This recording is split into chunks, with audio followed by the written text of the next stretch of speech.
Okay, so this episode is packed with stuff. The Punisher is back. That's number one. That is the best thing about this episode. That conversation between Matt and Frank is like top tier. Like those are two good actors in the same room acting their ass off. And you know, Vincent D'Onofrio, he ain't even with them and he's showing out on his end. But let's get into it. So at the start, Matt is dealing with Hector dying. His niece comes to see him, which is the new White Tiger. I forget her name, but I remember seeing her in the Ultimate Spider-Man cartoon. Muse is finally here, which took a long time. Episode 4, which is 9 episodes. I don't know if they want to take their time with him because they don't really have too much with him yet. Yeah, Muse is here and they are taking their time with him. Like it's been 4 episodes. He's just now getting any screen time. He may have been the guy that talked to Matt's girlfriend a couple episodes ago, and he looks very comic accurate. But I don't know if there's too much to Muse. Like I know he's gonna be a threat that Matt has to stop, but like that can be a one and done for real if they really wanted it to be. I think Fisk might be like the main overarching villain, and Muse just might be that, you know, side character that you gotta catch like Dex. But, you know, we didn't get too much of him. We get him now and him a little bit later. Matt is on the verge of becoming Daredevil again with the cops being corrupt and his system not working. Well, he goes to represent somebody and, you know, he comes off as like very standoffish towards Matt, but really the system has been pushing back against him, so he has resentment for the system. And Matt understands his trauma from that because, you know, Matt trying to help on each end and not being able to do anything for the situation, it really gets to him. Like he's like, I can't help small time stuff. He going to jail for petty larceny. He stole a box of crackers. He going to Rikers for that for 10 days. And then like on the other end,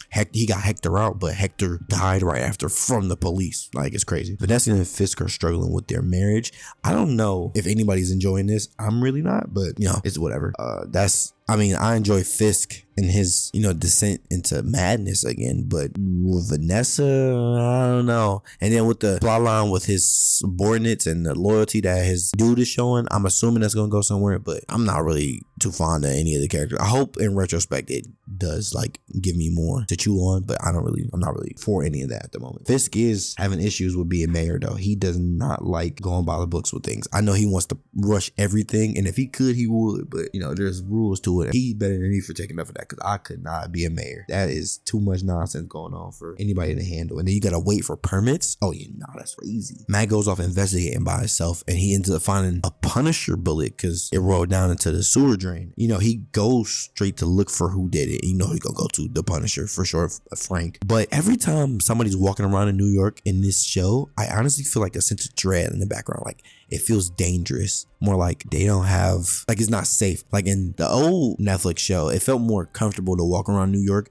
But even in the daytime and definitely at nighttime in this show, when Matt is walking around, I always think he's gonna get into something. Or like when Hector was walking around last episode and he got shot, it was like, wow. Yeah, Matt runs into Frank, and when I tell you these two motherfuckers acted they ass off, this is probably some of the best acting I've seen from either of them in a long time. It was amazing. I loved it. They were going at it, and they were really going at it. Like this was a conversation that Matt needed to have about Foggy, because he hasn't really talked to anybody about it, because who does he have to talk to? What, the police officer do? Like he don't understand Matt being a vigilante. So him going to talk to Frank, he gets another perspective on it. And Frank's telling him like, yeah, this is what I hear every day. Like I hear my son's voice. Matt hits him, but he apologizes. He's really not trying to be Daredevil, but he really wants to fight. I can tell he want to put hands on people so bad. He didn't want to put his hands on the cop before, but he had to. And in these situations, he's really teetering on the edge of falling back over. It even shows with the end of the episode when he's going to train with his Billy Club again and looking at his suits. We're not looking, but you know, going to see his suits. Fisk actually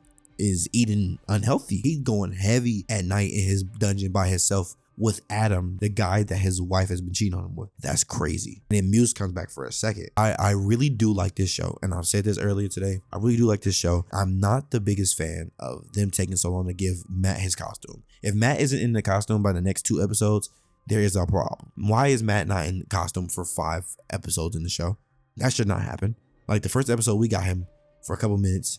That's it. This is a sequel to Daredevil. We already got him going through the arc of not wanting to be a superhero in Defenders, and now we have to do it again. That's kind of OD. We don't need to do that again. Going through the same plot point doesn't make sense for a show like this. And you know, I like the courtroom drama stuff. We can have that, but have him being Daredevil on the side too, because we're missing out on the action. All this character development and scene work makes sense, but if we not getting the action, it's just gonna be a lawyer show. Like we watching Law and Order. We're not watching Daredevil. You feel me? That's about it though, man. I ain't got too much to say about it, but that I need them to give us more Daredevil. If I get more Daredevil, I'll be a happy camper.